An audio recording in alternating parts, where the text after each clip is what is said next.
Everybody, it is Alex from Heavy New York calling from the Alto again, and this time we are here with Mike of Leatherlung. It is great to be able to talk with you. Thanks for coming on the show today, man.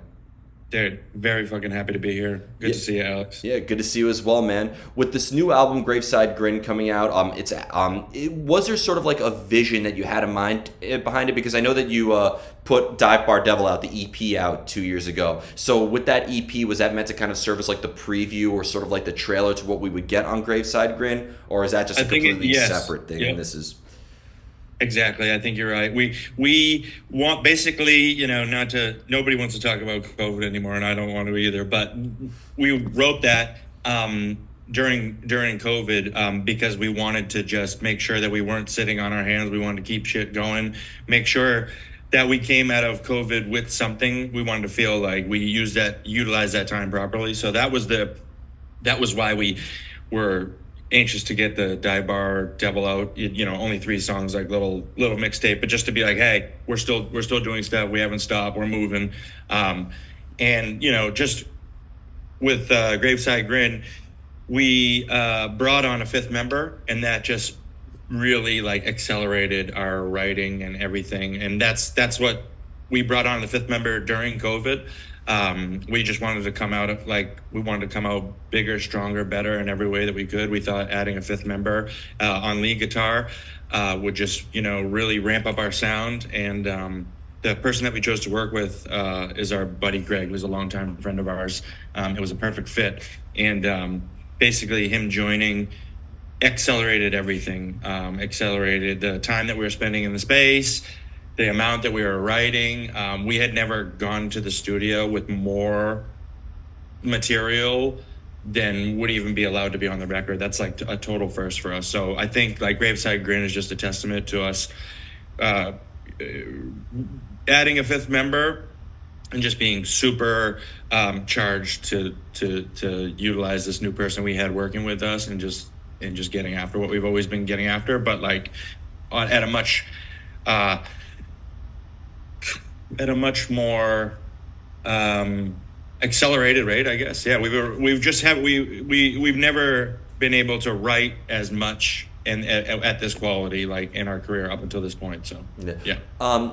Was it a preconceived, because there's almost like a side A and a side B with this album? So was that sort of like the vision in mind? Like you wanted, like, because did you want La La Land, for example, to be track number 7 on the album, or is that meant to be track 1 again, and like Spit in the Casket is? Oh, I hear Or what you're saying. I hear what you're saying. Totally. We definitely labored over the tracking of this album quite a bit. It was really important to us to have a particular type of flow and everything like that. And it was definitely a super conscious decision to have side B start with La La Land. I didn't really think of it the way you're saying it until now, in regards to like, like a side A, like side B, in regards to like a real marker of it being a start and a finish or anything like that. It was more so just to be, I don't know, that felt I didn't think about it the way that you're putting it, but I think that was like in the subconscious actually what was going on there. You kind of just like put to words the thought that doing that unconsciously, I guess, is what I'm trying to say. I think you're right. yeah. Like, Well, I mean, because I feel like when a band has, like, I don't know if you would consider Graveside Grin to be a double album, so to speak, but there's a lot of material packed on here with, and I feel like when you have songs opening up with like Spit in the Casket, and then you have a track like La La Land in the middle of it, it almost seems like Act 2 in a way. But basically, if you were to if you were to make this album into a Broadway musical, I would take intermission between the 6 interlude track and La La Land. right. Yeah. Yeah. I think, yeah. And we felt like, I mean, we love doing intro, outro, interlude type things, because I've always been a fan of like the whole listening experience of an album. And sometimes artists put those type of things in there and they feel like fluff or something that's very skippable. We always like try and really work on those to actually like, be a moment in the record. Like we always go back to like Electric Wizards and stuff like that, Electric Wizard records and stuff like that. When they put those moments in those records, that was kind of like the inspiring like thing for us to do that. So I've just felt like once we hit that, after Guilty Pleasure, after that fifth song, there needed to be like a moment a moment of like not brevity, but a palate cleanser to bring you into the rest. So yeah, like that was definitely in regards to thinking about like a second act. I think you're right. Yeah. And this year does mark 10 years since the I guess the debut of Leather Lung with the Reap What You Sow EP. And so when you listen to that and you compare that to Graveside Grim, was this evolution that we have in Leather Lung almost foreseeable? Was Reap What You Sow and Lost in Temptation and moving on to more and more and more, was this sort of like the journey you expected? I wouldn't say if it's exceeded expectations. I didn't. It's definitely exceeded expectations. We've always been working to evolve, working to get better. We spend a lot of time in the practice space. We spend a lot of time rehearsing, but I think we even surprised ourselves with this last one of just like how far everybody in the band has taken individual efforts to progress as well. Like, just with Ben taking drum lessons, everybody, like I said, everybody spending a lot of time rehearsing and practicing. And I think just like we've exceeded our own expectations. We're always working to be better, like I'm saying. So at some level, you should be expecting it obviously to be better. But I think we're super friggin' proud with how how big Graveside Grid sounds. I think it really knocked us on our asses the first time we heard it, and I just don't even think like any of us were ready to see where it was really going to end up. It's too hard. It's too hard. Well, you never want to judge a book by its cover or its title, for example, but what I find unique about Leather Lung is when you look at the catalog and you compare, like, Reap What You Sow, it's a very famous saying, it's a lesson that we all need to learn. Lost in Temptation feels like it's something that people do go through. Lonesome, Only an Evil, that is, very doom sounding. That sounds as metal as fuck. Dive Bar Devil sounds like it can almost be kind of like an 80s rock song in a way or something like that. Yep. It almost kind of has like a Motley Crue-esque sort of title behind it. So my question is, because I'm dragging this question on as long as possible, do you almost feel that like you take lyrical inspiration from different sources? Like, again, Dive Bar Devil sounds chill and so on and so forth. Oh my gosh, yeah. My biggest like writing influences is actually like country music.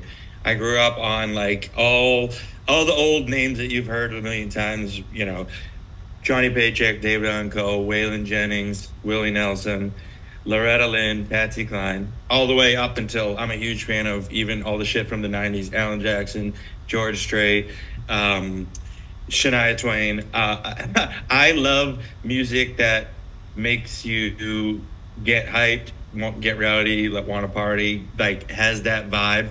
And country music has the duality of, a lot of they're singing on both sides of it. They're singing about the heartache, there is what you do post heartache, getting rowdy. There's a lot of depth and storytelling going on in that music, and that's what inspires me lyrically. Like I try to be very colorful and have a story going on, like in the same way. Like, so my biggest pull for lyrics and stuff like that is definitely the storytelling nature from country music for sure. Do you feel that like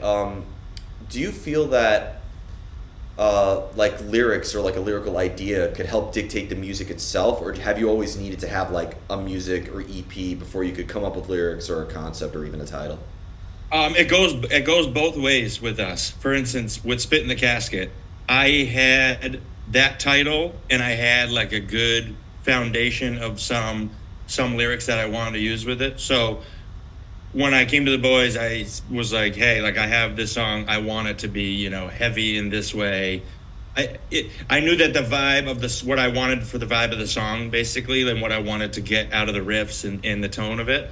So that was one way. In other ways, like Big Bad Bodega Cat, when I heard that song coming together, that dictated what the lyrics were. So it kind of goes both ways. Sometimes I'll catch a vibe off what we're writing, or sometimes I've written something and I'll suggest that, okay, the mood of what I'm talking about here is XYZ.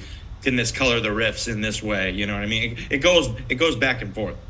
Now, I gotta ask you this, and I've When I was starting doing the interviews, I always try to refrain from the genre questions, but I realize that they sell views, so I have to ask them now.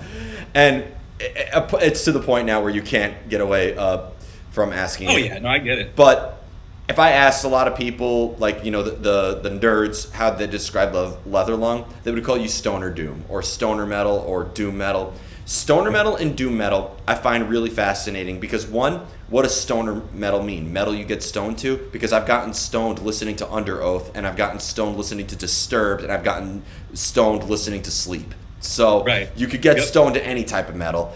But I've also And gotten that dude from Disturbed actually loves weed, doesn't he? Like, he wrote a whole song about it called Fire It Up.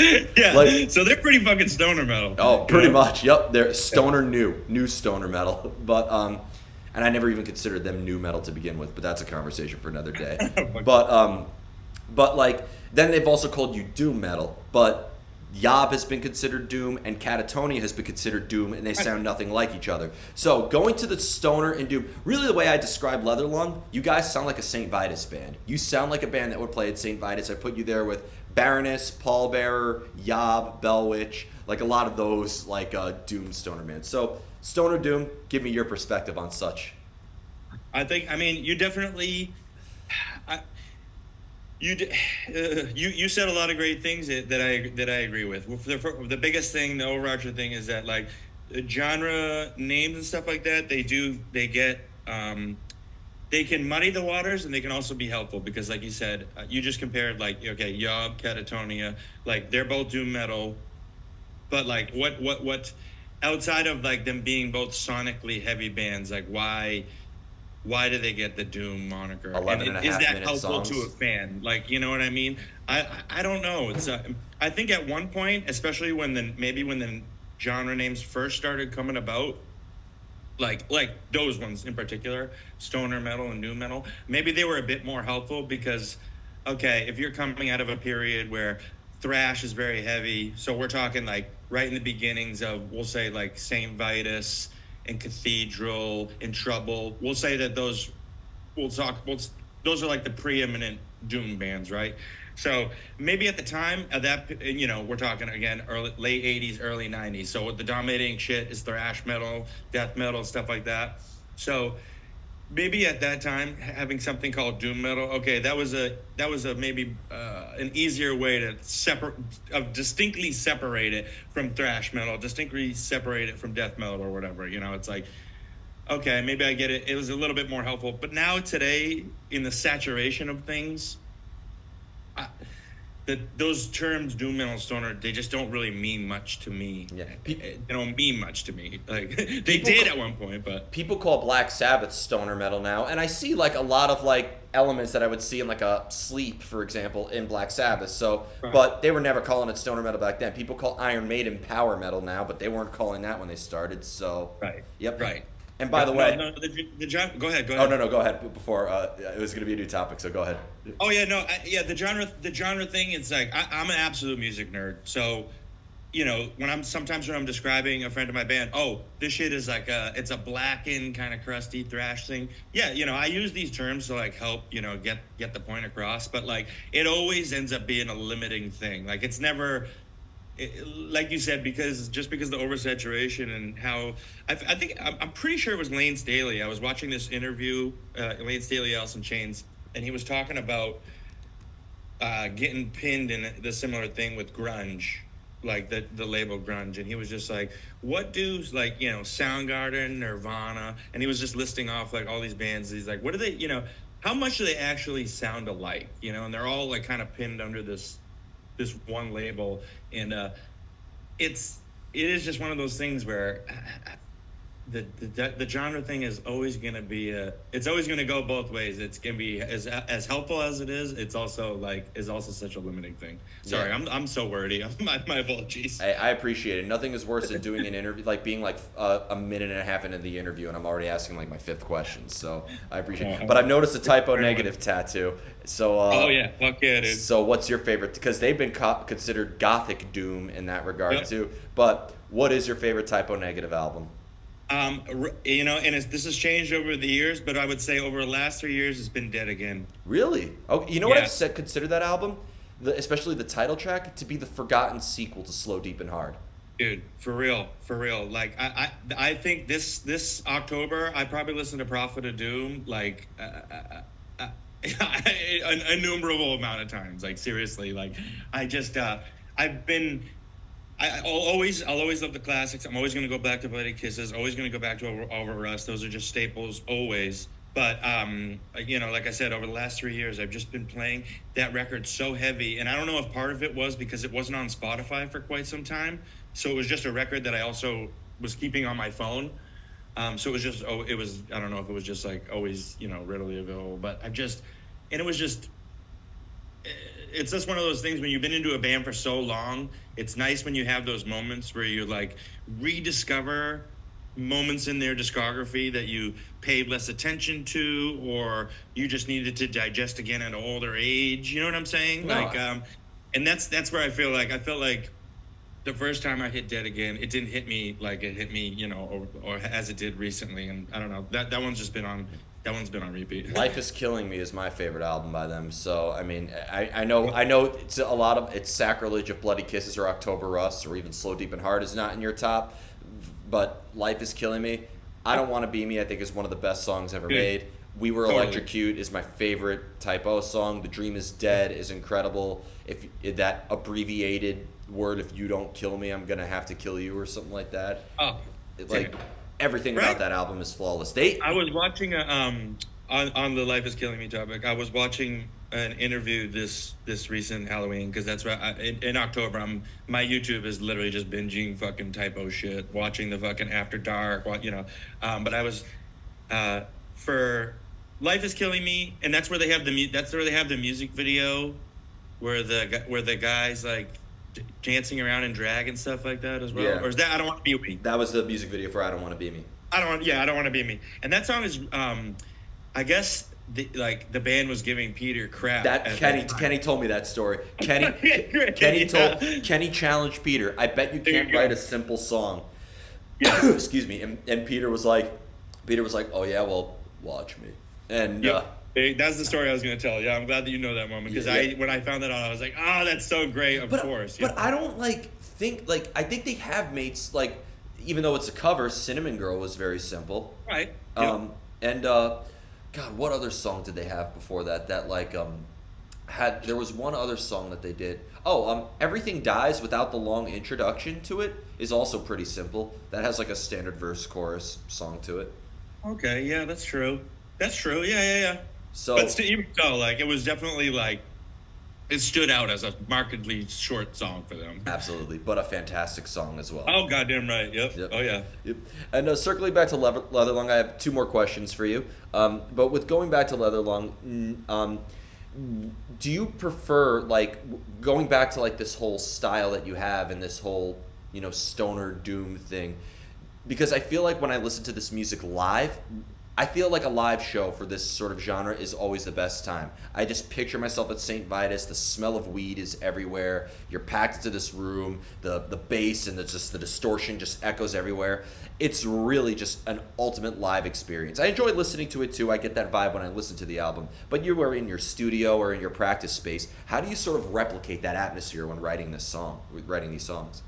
Oh, yeah. No, it's a very good point. It's a very good point, because we know that the live show is what ultimately gonna make this music translate best for people.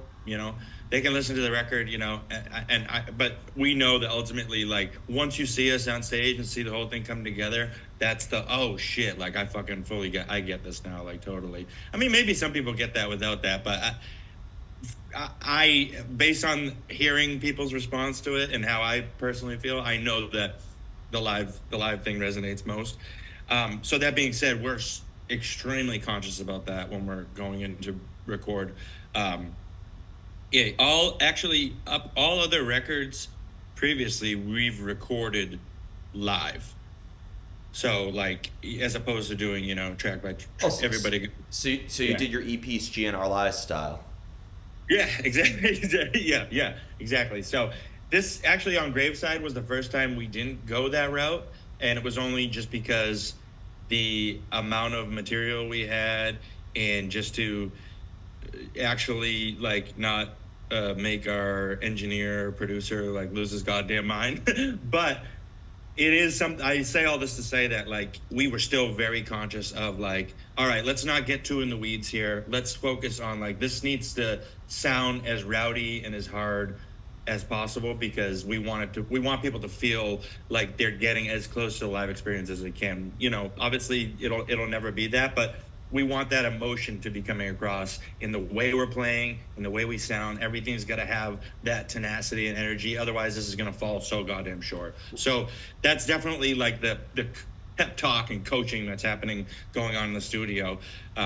Well, to tell you the truth, I think one compliment, and being fully honest, is Stoner Doom the first choice of music that I go to? No, not necessarily. I'm a metalcore emo guy for life, but the live shows because I've seen Big Brave play, I've seen Yob play, I've seen Paul Bearer, I've seen so many of these bands that the live shows, it's impossible to escape that show.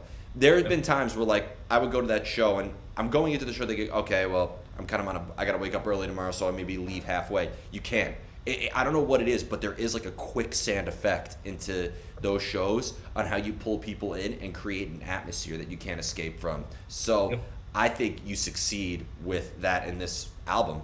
So, and I think that's the real purpose of it. So. Oh, good. Hell yeah, I appreciate that. And just to give some shine too, like on that Yob comment, like nobody really does it better than them. Like they make shows a goddamn spiritual experience, like you're going to church, for real. That dude's up there as a prophet, and all them guys are playing like, they're giving you a sermon. It's that band's absolutely amazing. They're just a great band to highlight, in this genre that's just like absolutely giving you the best live show that you could ask for. I just wanted to reiterate that. They've gotten the last album that they put out, Our Raw Heart, which I think is the best album they've ever made. I love their previous stuff, but just with the context behind that album, you just can't match it.